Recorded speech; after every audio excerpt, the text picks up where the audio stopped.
Hello friends, welcome to Storytime with Vade. Today we will be reading Granny's Kitchen.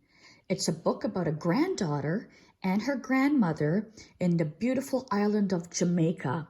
And there she will be learning how to cook some of Granny's wonderful island recipes. So I hope you like today's book, and don't forget to hit the like and subscribe button. And it's also written by Sade Smith and illustrated by Daley. Let's jump right in. Granny's Kitchen.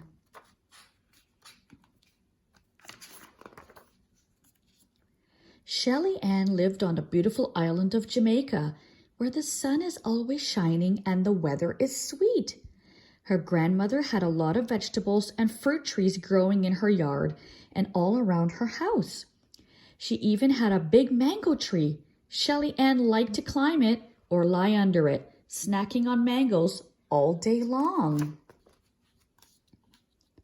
Shelly-Ann loved when her grandmother took her to the market to buy rice, which she would sometimes carry on top of her head. That always made Shelly-Ann laugh. Shelly-Ann loved her grandmother. In fact, Granny was Shelly-Ann's most favorite person in the whole wide world. One afternoon, Shelly-Ann was picking vegetables in the garden when the scent of sweet peppers made her very hungry, so she went into the house to ask her grandmother for something to eat. "Granny, how do you make dumplings?" Shelly-Ann asked. Granny smiled and said, "Gyal, you betta can cook." And she promised to teach her. Granny pulled out her iron pot and recited the recipes to Shelly-Ann from memory. "Need 2 cups of flour with 3/4 of a cup of water," said Granny. "And don't forget the pinch of salt." Shelly-Ann rushed to the pantry to get the flour. Her mouth watered as she imagined taking a bite of a soft, fluffy dumpling. But when she took them out of the frying pan, they were all black and burned. "I can't cook," cried Shelly-Ann. "Don't worry," said Granny. "Dumplings burn easily if you leave them in the frying pan for too long. You will get it right next time." The next day, Shelly-Ann was playing hopscotch on the sidewalk when she became hungry. So she went inside and asked her grandmother for something to eat. "Granny, how do you make ackee?" Granny replied, "Gyal, you betta can cook." Granny pulled out her recipe card and read the instructions to Shelly-Ann. "Pick a ripe ackee that has split open on its own. Peel the ackee and boil only the yellow parts in water until tender, and fry until cooked through. Make sure you do not ever eat the seeds." Luckily, Shelly-Ann could just reach the bright orange fruit on the tree in Granny's backyard with a little help. The yellow ackee swirled around the pot until it was soft and tender. When Shelly-Ann was finished frying it, she thought the ackee looked a bit like scrambled eggs, but when she took a bite, the ackee was too soft. "I can't cook," cried Shelly-Ann. "Don't worry," said Granny. "Ackee is easy to overcook. You will get it right next time." A few days later, Shelly-Ann was skipping rope on the porch when her stomach rumbled, so she went to ask her grandmother for something to eat. "Granny, how do you make saltfish?" Granny smiled and answered, "Gyal, you betta can cook." Ooh. Granny went to the cupboard to pull out a skillet and to gather the ingredients. Soak the codfish in water for 2 hours and then saute all your vegetables and herbs.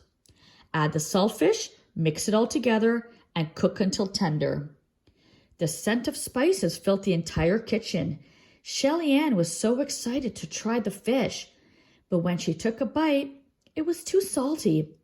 "I can't cook," cried Shelly-Ann. "Don't worry, you will get it right next time," said Granny. "The fish needs to soak a long time to make it less salty." The following morning, Shelly-Ann was chasing chickens around the coop. It made her very hungry. So once again, she went inside to ask her grandmother for something to eat. "Granny, how do you make plantains?" Granny grinned. I know, Shelly-Ann said with a giggle. "Gyal, you betta can cook." Granny laughed as she pulled out a frying pan and a spatula.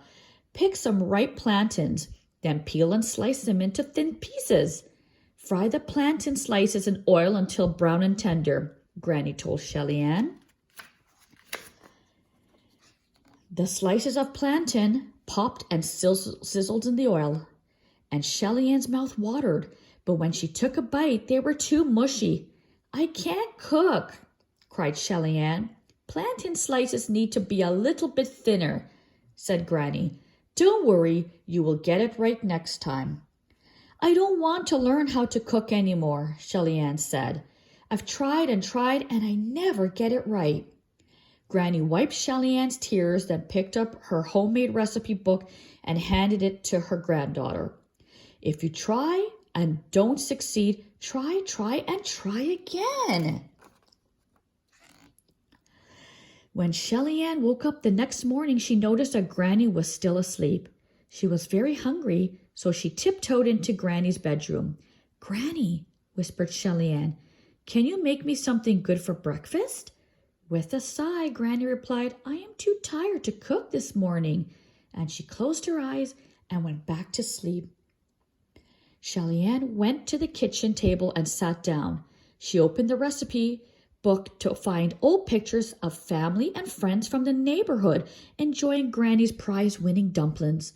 She smiled, and the smiles on all their faces reminded Shelly-Ann how much joy Granny's dumplings bring to everyone. It must have taken Granny a lot of practice to make the perfect dumplings, Shelly-Ann said to herself. Then she became excited. "I just have to try and try again," Shelly-Ann said. "And don't forget the pinch of salt." She went out to the yard to gather what she needed. She hauled all the ingredients into the kitchen and pulled out a big Dutch pot and a skillet from the cupboard. She fried the dumplings, she cooked the ackee, she soaked the saltfish. She sliced the plantain just like Granny had taught her. Shelly-Ann put all of the food onto 2 big plates and tiptoed into Granny's room. "Granny," she whispered, "wake up." Granny opened her eyes. "Dumplings? Ackee? Saltfish? And plantains?" Granny was delighted. Granny took one bite of the food, then she took another and another. "Gyal, you can cook!" Granny exclaimed. Shelly-Ann beamed with joy. "I can?" Granny nodded and said, "and it even better because you made it with love." Shelly-Ann was very proud of herself for making Granny the perfect breakfast. The dumplings were not burned, well, maybe a little. The ackee was not too soft, most of it anyway. The saltfish was not too salty, nothing a little pepper couldn't fix. And the plantains were not too mushy, at least the ones in the back weren't. Everything was irie. And at the back of the book are some of the famous recipes that are usually found in the Caribbean, just like the ones mentioned here in the island of Jamaica. Thank you for tuning in. Until next time.